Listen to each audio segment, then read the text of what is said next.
Assalamualaikum dan selamat sejahtera. Nama saya Haniz Zahira binti Hanizan dari Sekolah SMK Ratau Panjang. Pada hari ini, saya ingin mengulaskan sebuah buku yang bertajuk Selamat Tinggal Purnama karya Temeh Abdullah. Selamat Tinggal Purnama merupakan buku yang diterbit oleh Iman Publication pada 2020. Jumlah muka surat yang terdapat dalam buku ini ialah 307.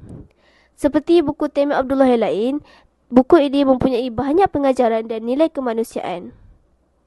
Tanpa membuang masa, mari kita ulas tentang plot novel ini.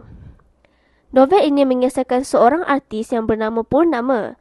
Purnama hidup dalam zaman kredit. Zaman kredit tu apa ya semua?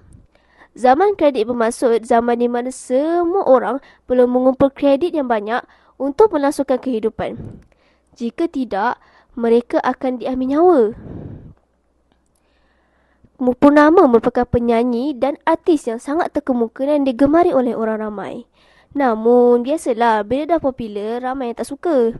Ada sebahagian pihak yang menyebarkan gosip mengatakan bahawa Purnama memasukkan identitinya demi kelangsungan kerjaya. Sejak daripada itu, hidup Purnama terus berubah.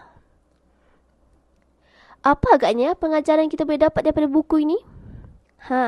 Ada dua pengajaran yang saya boleh ulaskan. Yang pertama, kita janganlah menilai seseorang daripada luarannya. Kenal dulu hati budinya. Bak kata pepatah, jangan nilai sebuah buku berdasarkan kulitnya. Yang kedua, kita boleh meletakkan kepercayaan kepada seseorang namun jangan melebihi had limit.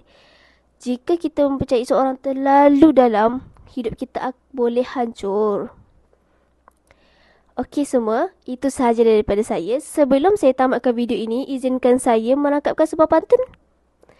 Bintang barat terbit petang, bintang timur terbit pagi. Jika tidak melarat panjang, ada masa jumpa lagi. Itulah sahaja saya daripada saya. Terima kasih kerana menonton.